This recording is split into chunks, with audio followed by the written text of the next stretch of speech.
Hong Kong's COVID-19 death rate is now the highest in the world, raising more questions about its zero infection policy. Singapore will be reviewing its 2030 climate targets later this year as it looks to set more ambitious goals.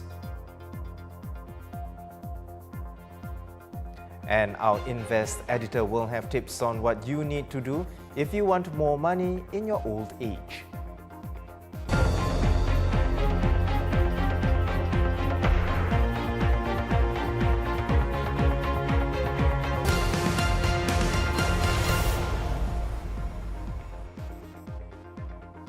Good evening, you're watching The Big Story with me, Hairianto Diman.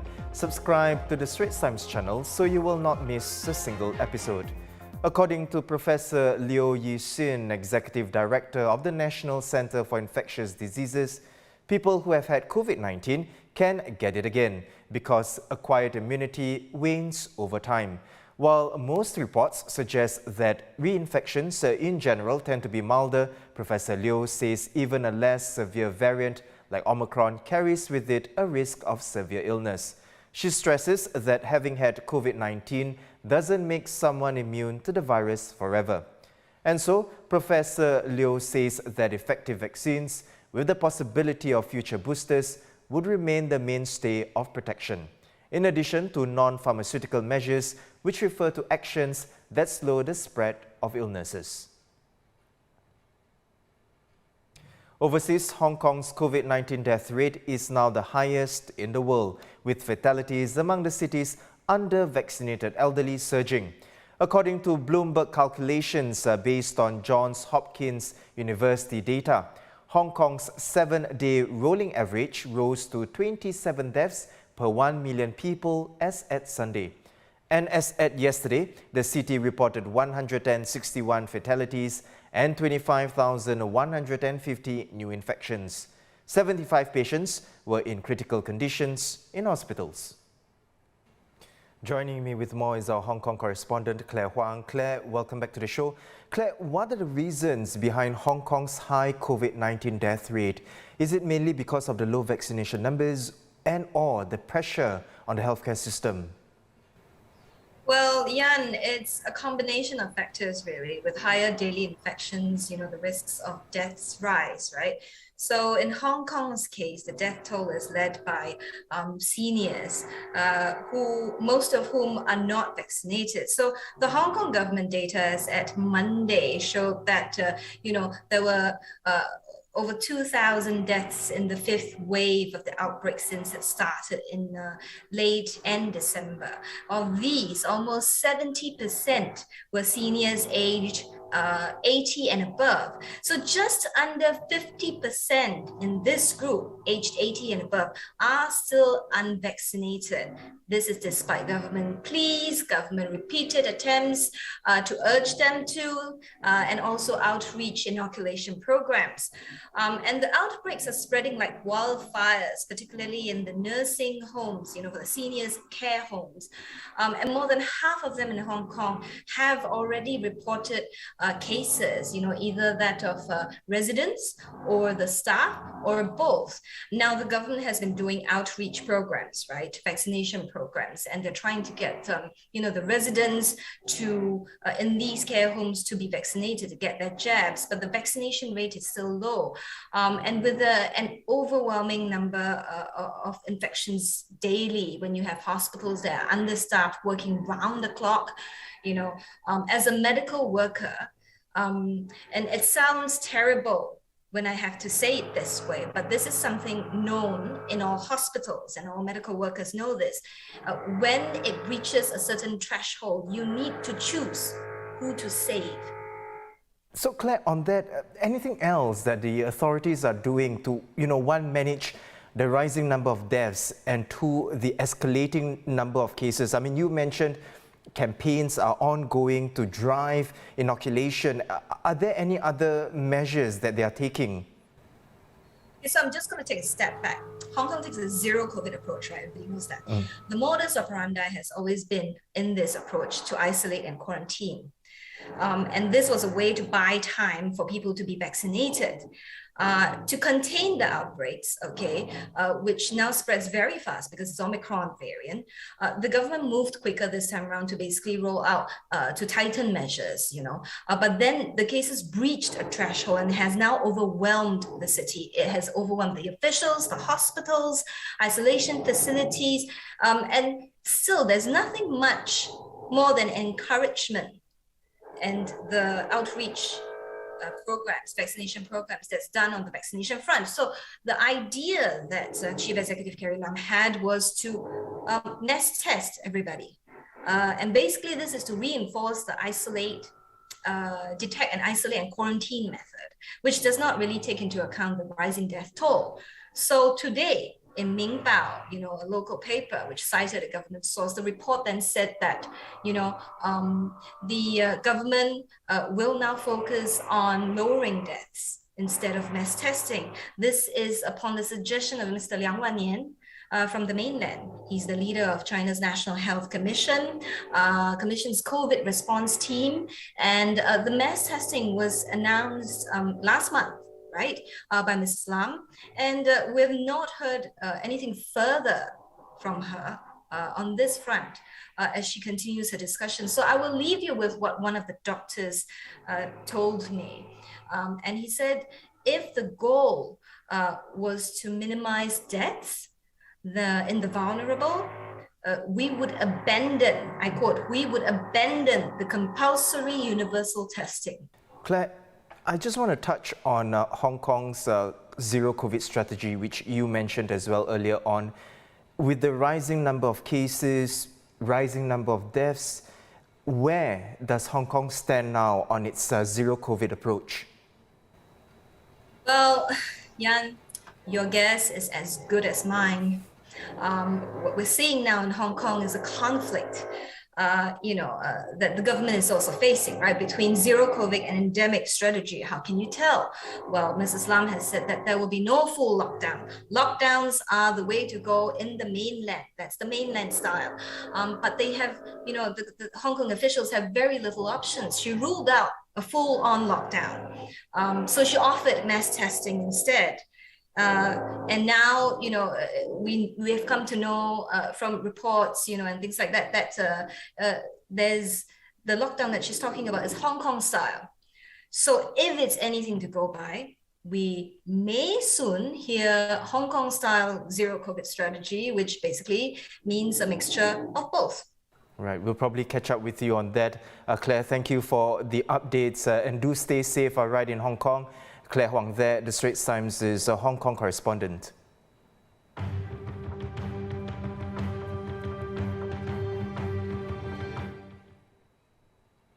The United Nations Refugee Agency says the second wave of refugees from Ukraine will be more vulnerable than the first.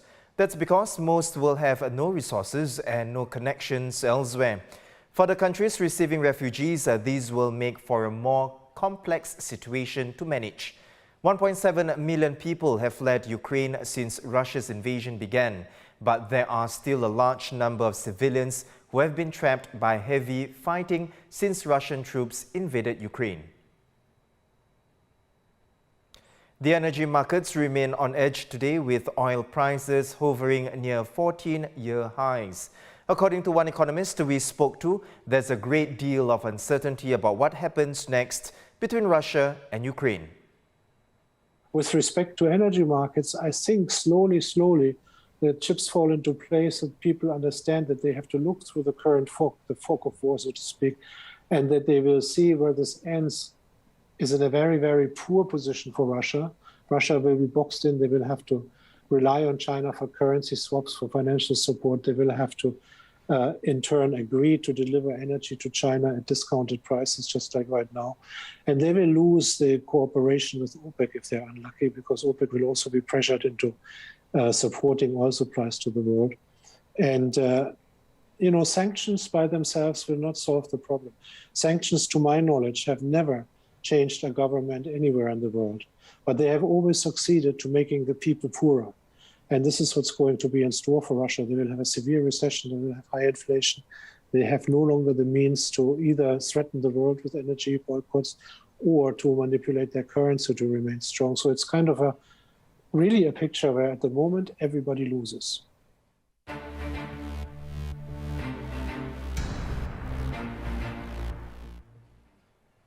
Leading off the joint segment on the Green Plan 2030, Senior Minister Teo Chee Hean says Singapore will review its 2030 climate targets by this year.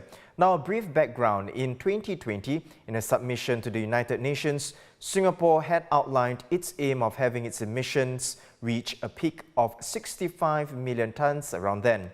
Then, over the longer term, Singapore will aim to halve its emissions from its peak to 33 million tonnes by 2050, with a view to achieving net zero emissions as soon as viable in the second half of the century. But in last month's budget statement, Finance Minister Lawrence Wong said that Singapore will be bringing forward this net zero target to by or around mid-century instead. And so, referring to the most recent UN climate conference in November, Mr. Teo explains why it's time to make the decisive move now. Mr. Teo chairs the Inter-Ministerial Committee on Climate Change. More countries pledged to reach net zero by mid-century, and more companies have also made net zero commitments. This will spur greater investment in low-carbon solutions, making them technologically and economically viable earlier. The Paris Agreement Article 6 rulebook for international carbon markets was also finalized. With these important developments, we are now able to have greater clarity and to raise our ambition to achieve net zero emissions by or around mid-century, in line with the Glasgow Climate Pact. Mr. Chairman, this is a significant improvement over our current LEDS. We are making a decisive move, one that is necessary, practical, and implementable. In her speech, Sustainability and Environment Minister Grace Fu lists new initiatives to help Singapore transition to a low-carbon future.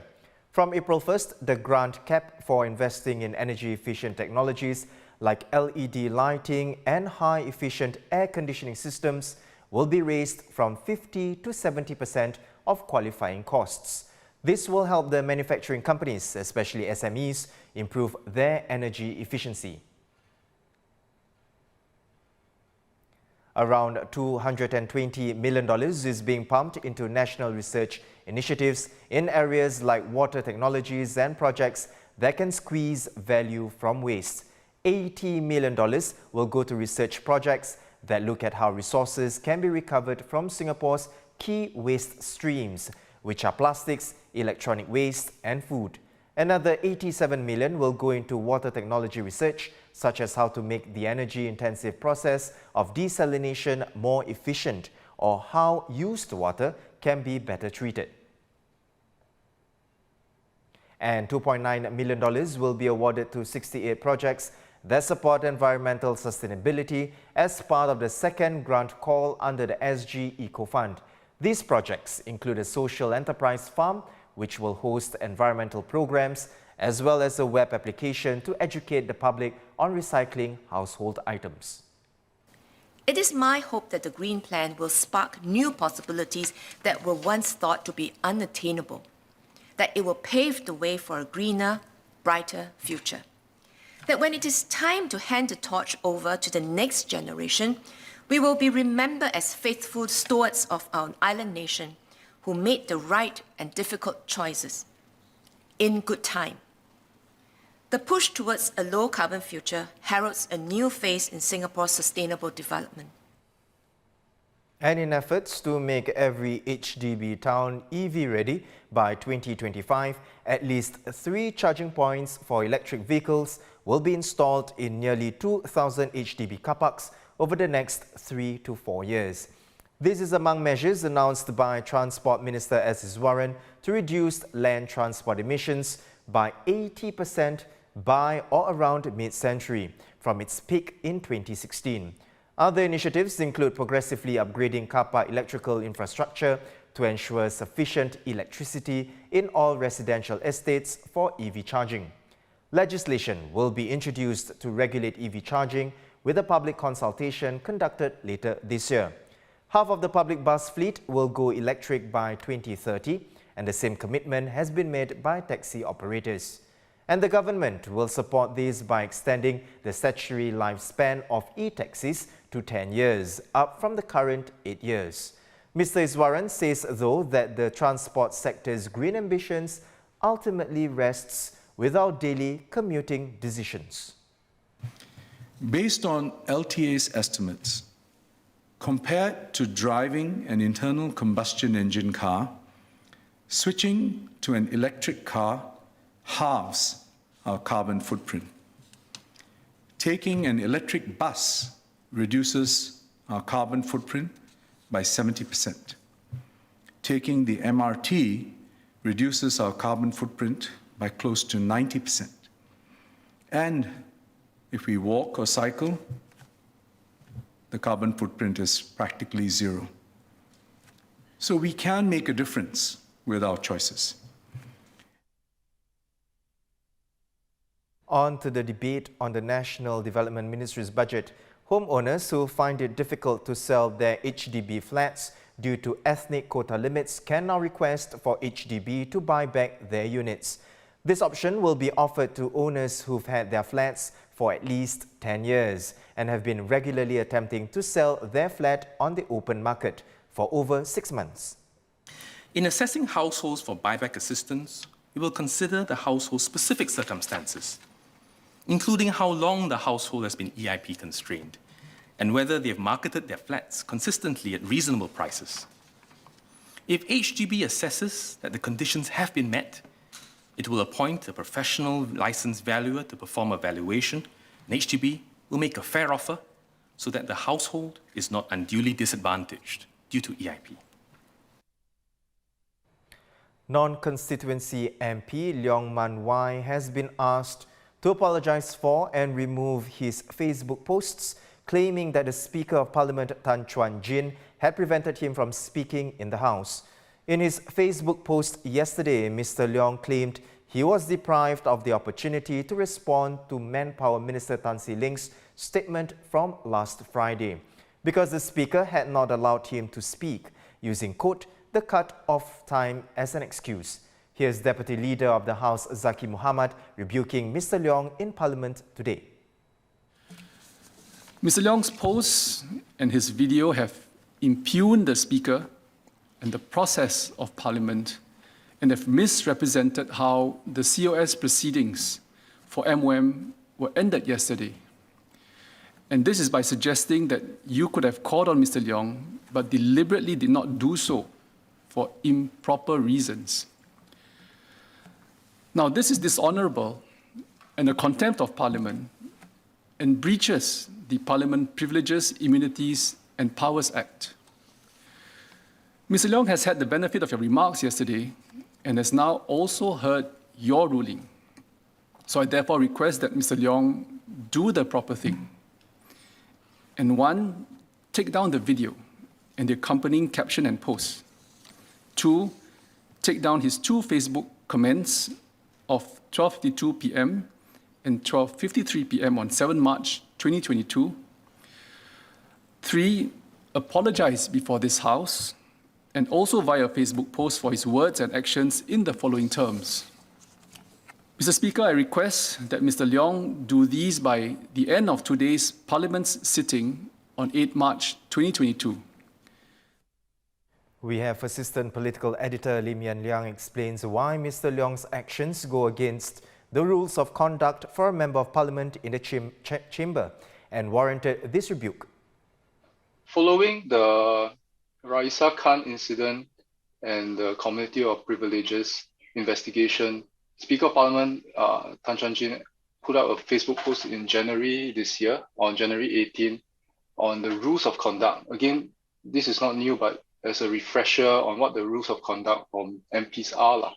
And one of the key rules that he laid out in his post was that no member shall speak unless called upon by the Speaker to do so.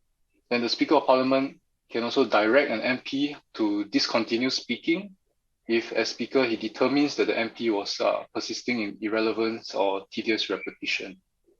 So there are more rules, but these are the main ones. So Mr. Zaqy today, when he spoke in Parliament asking Mr. Leong to apologize, he did mention that Mr. Leong had persisted in interrupting the debate yesterday when he tried to speak at the end of the debate, and was not allowed to do so by Speaker of Parliament Tan Chuan-Jin. And the video clip that he put up, that short video clip that he put up yesterday evening, actually showed the exchange between him and the speaker that Mr. Zaqy referenced. So Mr. Zaky's point here is that in doing so, he had not observed the decorum that is expected of MPs, and that he had also misrepresented the way that the proceedings for the Ministry of Manpower debate had ended. And as a result, it breached the act that governs how Parliament works and the powers and privileges given to MPs.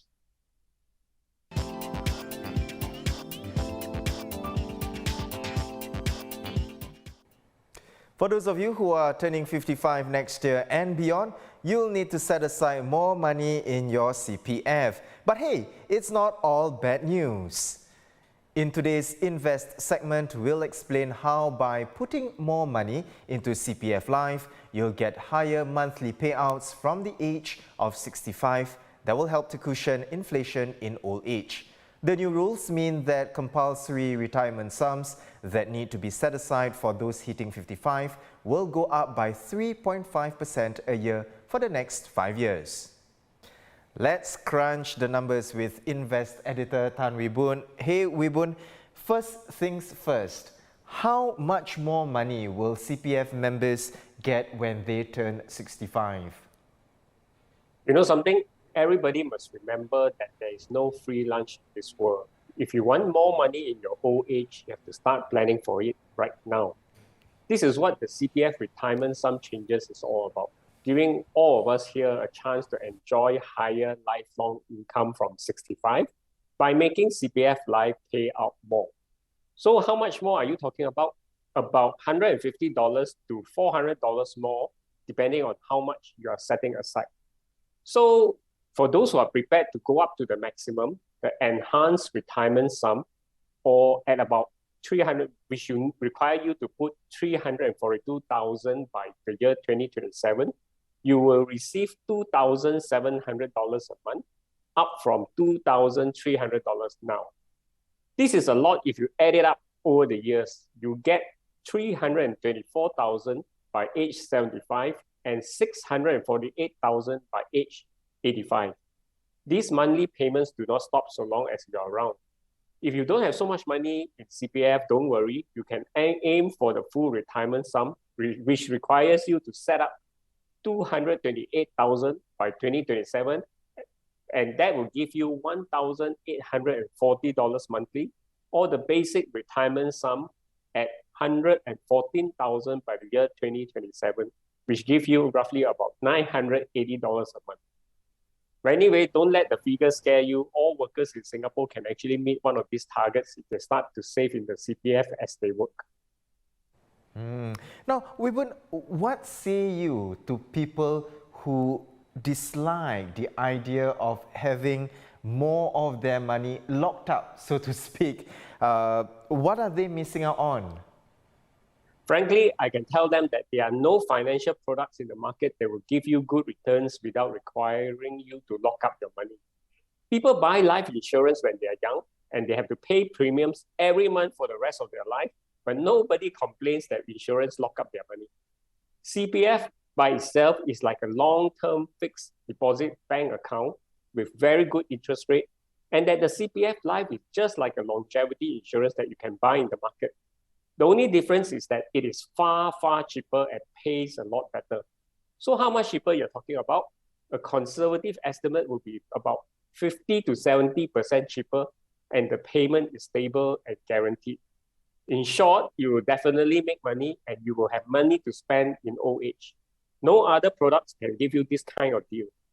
If you still don't believe this, go to the CPF Live website and they actually give you a payout range based on the amount that you put in. Now, which other products will make such a guarantee in black and white? Like all investments, all of us should do our own research and see how we can benefit from these schemes that are actually offered to all Singaporeans free. Wee Boon, as always, a pleasure to have you on the show to share smart financial tips. Invest editor Tan Wee Boon. We have more tips online on financial planning and how to build up your savings. And find out what happens if you don't meet the compulsory retirement sums when you turn 55. Wee Boon and his team have got it all covered at str.sg/invest.